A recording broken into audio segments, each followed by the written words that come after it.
Let's get started with what the dailies are saying. Mr. Adeni Fetayo joins us. Is the CEO of Megastar Magazine. Joins us right here in Lagos today. Mr. Fetayo, thank you so much for coming on the program. Thank you. Good morning. My pleasure to be here once again. Let's get started with security issues on this Nigeria. Niger, bandits abduct scores in Sunday attack, kill one, burn down police station, church, military strikes Sambisa, Zamfara terrorist camps, neutralizes top insurgents in northeast, many in northwest. Right? So it's a mixed bag of lapses, success, and failure. What do you make of it? Yeah, first and foremost, I like to focus more on the positive side. In as much as they are making some progress, I think they still need to be more proactive.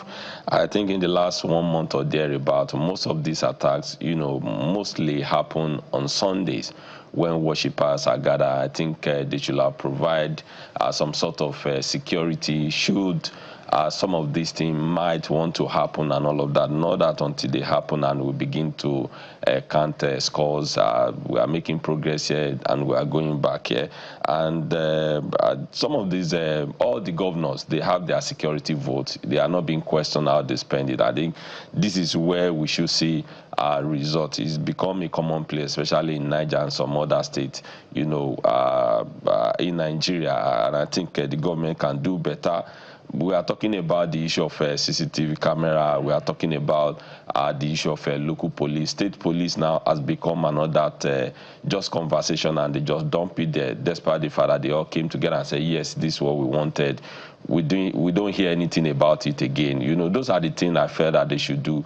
And even the locals, whether we call them vigilante or amotekun or whatever it is, training, retraining, and also government should be more transparent dealing with the citizens. We are talking about some of our politicians, I stand to be corrected, the way they are mass wet, and they are not using it to better the life of the citizens. So they can do more, they can do better, so that we don't begin to record that every Sunday, most of all the Sunday, they attack a place of worship, whether mosque or churches.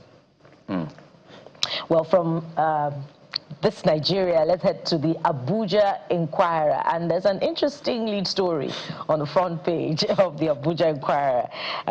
Wike workers dig in. Let's listen to the headline, the riders. 66,000 plus workers set to storm Abuja streets. Minister moves to jail striking workers. Social services suffer more.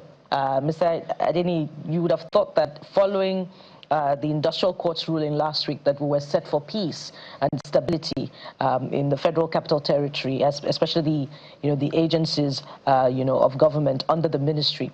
But here we are, and we did have a conversation with the minister's aide last week as well. He provided some clarity, that the minister has met most of their demands, but what the matter that was at hand, that was the real heart of the conflict, was contract, the signing of certain amounts for contract. Procurement. Yes, procurement. So is this getting more political than administrative? I would say more political, but if the Honorable Minister, yes, we usually commend him for what he's doing around within the FCT, but workers, they are the engine room, or civil servant, they are the engine room of any institution or agency. And being that you are given almost free hand to operate, you have access to resources. So meeting their demands or whatever it is that is critical, whether procurement or not procurement, it shouldn't be an issue. I think a few weeks ago, or was it last week, when they begin to chase or attack some of these convoys and all of that, you should know that it's getting out of hands. There's a limit that you can be pushed to, that you want to respond and say, no, enough is enough. I don't think we should be having this kind of issue at the FCT, because it's like a brand visibility for us. The international community, they are looking at us Abuja is our center, like Federal Capital Territory. So whatever happens there, so there's a signal is also sent to international community. I think this issue will be resolved. You are not being restricted. Your budget is like, if not the biggest among the whole stuff. I think they should take the welfare of this workforce or the civil servant. It should be paramount and something that they should resolve before it's escalated to something else. His aide's arguments to the fact that minor procurements are in the region of 5 million naira for directors and all of that. The minister saw ballooning and mount to the tune of, initial was it 12 billion, I stand to be corrected, and then another billion of naira. How did you accumulate all this in a short while? So he decided to cut off everybody. It's okay. All approvals, minor or major, has to come from me. He said that is actually the main driver besides the other issues that is raised. What do you, and I particularly raised a question of, he's a minister, there's a way you can have a conversation with these guys. He's never met with them. We put that to him. He said he doesn't have to meet with them. You're not an overlord. You're a servant of the people. Yeah. A conversation will help, but they seem to be pushing back. What do you make of it? Yeah, well, just like you said, you are saying that you want to, whatever approval, whether small, big, or major, or minor, has to come from you. So I think there should be a dialogue, and you table it. Oh, this is what I've discovered in this period of time. You have done this. If we should go this way, we won't have enough resources to execute whatever project or whatever things that are meant to do. But taking everything from them, no conversation, no dialogue. Of course, they want to revote, and I'm also waiting for them to come and put it out there and say that no, this is not what the minister is saying, that we are surging so much to us. And you and I, we've known most time in this country, when you submit whether proposal budget, there's what they call budget padding or proposal padding. They want to sort out whoever, maybe the secretary or whatever it is, the one that will take your file from this office to that office, you know, somehow is terrible. But if they want to reduce some of this form, all these things can be put on a platform. You apply online, you submit everything online, but they won't allow that technology to work.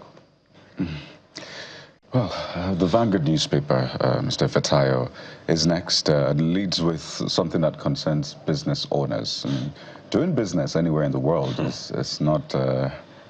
it's no child's play at all, really. But particularly now, in this context here, you see businesses buckle under debt as defaults push bad loans to 21.2 trillion naira. High interest rates, FX shocks, end of COVID forbearance, trigger spike in corporate loan figures. And there's still the uncertainty for a lot of people around the new tax laws. But, I mean, take a look at this, Mr. Fatayo. We're trying to push our GDP, ensure that we grow even beyond some of the projections. But you see, the businesses that drive GDP growth, that drive all the indices that will help you know whether your economy is healthy or not, a lot of them are facing challenges. Are you feeling this as well as a business owner, Mr. Fatayo? Let me personalize this. Yes, of course, because looking at, I think during the COVID, some of these advanced countries, they look at some sector that drives the economy, that we're going to give you a soft loan, a kind of support, a subsidy to cushion the effect of because you need to pay your workers, you are not working, you are not running. I've not seen where our government have been able to do that, and especially when it comes to business, which drives our economy. It's just only, I stand to be corrected, Mr. President meet with the big boys, those who is who in the industry. But I think, and of course the banks too, they make what we call abnormal profit. How, as a businessman, you want to take 5 million for a loan? I took a loan one time and I pay as high as 27%. I note for me to get out of that, I said, I will never do that again. But businesses, they need loan to thrive, to expand, you know, and these are the things that will snowball to economy development. But when they are battling in paying back their loan and all of that, I think if a federal government can get loan forgiveness from whether Paris Club or London Club, and some of these international lender, or reduce it to 1%, or they can come and review, you know, because without businesses, those are the things that grows economy. Without them, we can't, government cannot do it all alone. So government can intervene, meet with them, meet with the bank, let them sit down and say, going forward, even if you can do just one single digit, you are making billions of profit and all of that. So that, as Mr. President said, let the poor, or let businesses breathe. They have to definitely breathe. At the end of the day, businesses are the, you know, the interest rate is quite high in our country, and although the inflation has really got into a very, it's still high, but from where we're coming from, you know, the progressive reduction in the inflation numbers from, I think, about 24 to, I think, is it 14 or 14 now? No, is it 17 now? I've forgotten the last number we had because they had to annualize it and a few numbers changed. But let's go to the New Telegraph newspaper. Source: military officers smuggle arms on board aircraft, threaten airlines, airport staff. Minister to meet Tinubu over security breaches at airports. So we're trying to get one to one. My sentiments exactly. Let me allow you talk on this one. Okay, you know, there are procedure to everything. I've seen a lot of time, whether DSS, whatever they want to, there's a place you'll be checked, you know, or disarm or collect whatever it is that you're doing.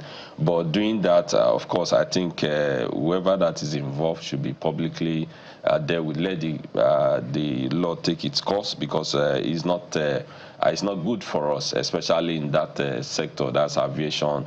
You know, smuggle. What are you trying to achieve? Who do you want to protect? Who are the people, you know, that give you that audacity, even threatening an airline? But I think we get more information about that and see how it plays in all over the world. You know, aviation regulation, procedure, you know, they have their way of doing things, and Nigeria have been faring good. But with this now, I think government need to do something about it. Let the law take its course. Whoever that is involved or giving that maybe your guard at the top, everybody should answer for it, and they should know that our aviation is well secure.